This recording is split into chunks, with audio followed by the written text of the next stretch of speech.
you know what? I'm always gonna have one on hand. Women supporting women. Walsh first came onto my radar in 2014 when he wrote a very offensive blog post about Robin Williams' death.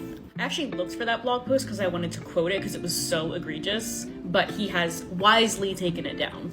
But essentially he was just being really disparaging about mental health and just being really disrespectful to a man who had just died. And since then, I've been aware of him like peripherally, but I haven't given him a lot of attention. I just assumed he continued with his bad takes.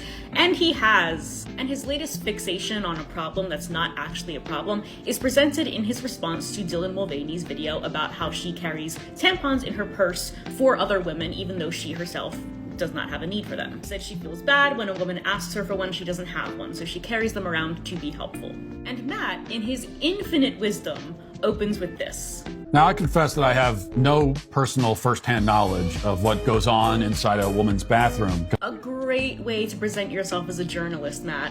I don't have any personal knowledge of this, but let me make a whole video about it anyway. If I had to guess, I would suspect that a woman shouting to a stranger in the next stall asking for a tampon is not a normal occurrence. Oh, good. So not only does Matt speak on things that he has no knowledge of, but he refuses to put in the tiny bit of effort it would take to ask a handful of women if this thing actually happens. As of this recording, his video has almost 9,000 comments, most of which are women being like, yeah, that happens all the time. Now, there are some people in the comments being like, I would never ask a stranger, and I've never had a stranger ask me for a tampon. That probably just means you have an RBF.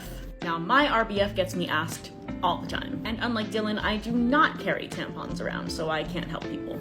But besides the comments being like, yes, women do this all the time, the rest of them are something to behold. Under one comment about this being a run-of-the-mill incident, someone, a woman if their username checks out, asks, you seriously had to ask your neighbor? Why not walk out of your stall yourself and grab it? Now, in addition to many responses to this comment being like, well, not all bathrooms have a vending machine, often they're not stocked, and you need to have a quarter on you to get the tampon out of the machine. I'd also like to think that someone who, it seems as a woman, would have experienced that like sometimes Aunt Flo just arrives suddenly, without warning, and with a vengeance.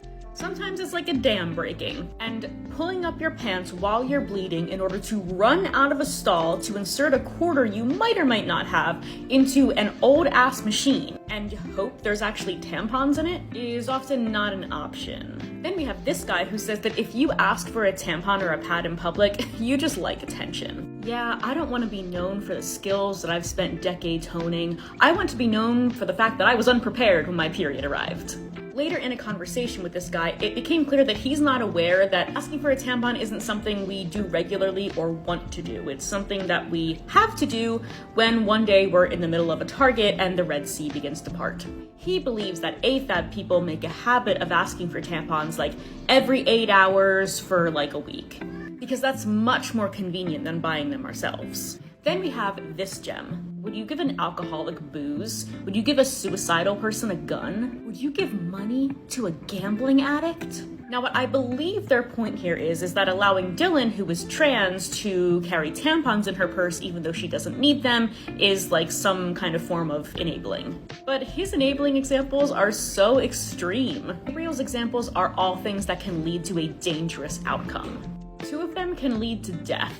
He's literally comparing someone carrying tampons in her purse when she personally has no use for them to handing someone an implement that they can use to end their life. What's the correlation? How are Dylan's unused tampons affecting anyone except saving the day of the person she gives them to so that they don't bleed through their pants? A lot of people in the comments are arguing about the fact that people who don't need tampons shouldn't be carrying them. But you know that what they really mean is that someone who doesn't have a vagina shouldn't be carrying them. And even more specifically, it's against trans women. Like, do you really think they'd have a problem with like a dad who has a ton of daughters carrying tampons with him? Most likely they'd be like, oh my god, that's so thoughtful and sweet. I also doubt they would have a problem with AFAB people carrying tampons in their purse even if they don't need them. Plenty of cis women do not use tampons or pads anymore. Whether it's because they've gone through menopause, they've had a hysterectomy, or they just prefer to use another product. I personally hate tampons, I always have. I love that period underwear has become a thing now. Plenty of other AFAB people use menstrual cups, and then of course there's birth control, which is sometimes only taken to stop one's period.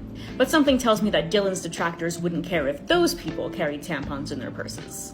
Then I saw a series of comments that concerned me. Riley here, who I believe is male, says that you shouldn't pass tampons to another person in the bathroom because that is unsanitary. Even when a woman pointed out to him that tampons are generally in some kind of like individual packaging, and only the tampon user is going to touch the actual tampon, he was still very bothered. I don't take anything from anyone when I'm sitting in a place where people shit. You do realize that when you take off the packaging, you don't get new hands, right? He continues, sitting on a toilet, handing things to strangers is unsanitary, because that is a place where people shit. Now I have a few questions for Riley. First, does he bring his own toilet paper to public bathrooms? What if the person before you had to go back for like toilet paper seconds?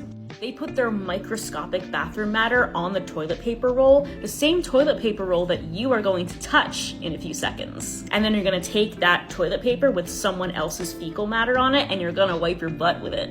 What about putting the seat up or down? You really think doing it with toilet paper on your hand is gonna protect you? Especially since we just established that sometimes people touch that toilet paper after touching their butt. But also, Riley, you think that using a tampon that has never been touched by any human hands other than your own is unsanitary, but free bleeding all over yourself, your pants, anything you might sit down on is not unsanitary. Like, people who get periods, we still have to keep going with our lives. We don't just like see that first drop of blood and then like pack everything up and go hibernate for a week. But this statement by Riley brought up some concerns that also arose when Matt said, It reminds me of the Seinfeld scene where Elaine asks her stall neighbor for some toilet paper, something that I've never personally heard or seen anyone do in real life, ever. And if I were ever on the receiving end of such a request in a public bathroom, I would consider it a horrendous breach of public bathroom etiquette.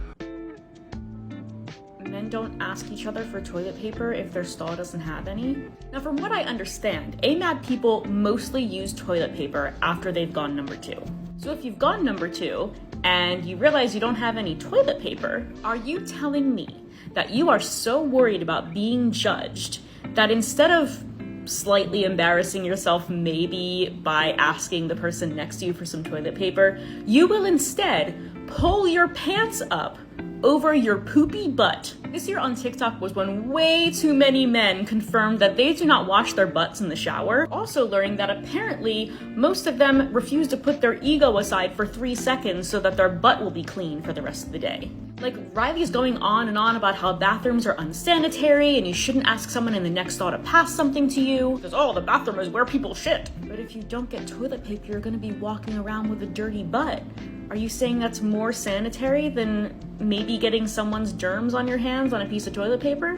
Men, you can't tell us that periods are gross when you've got all of this going on downstairs.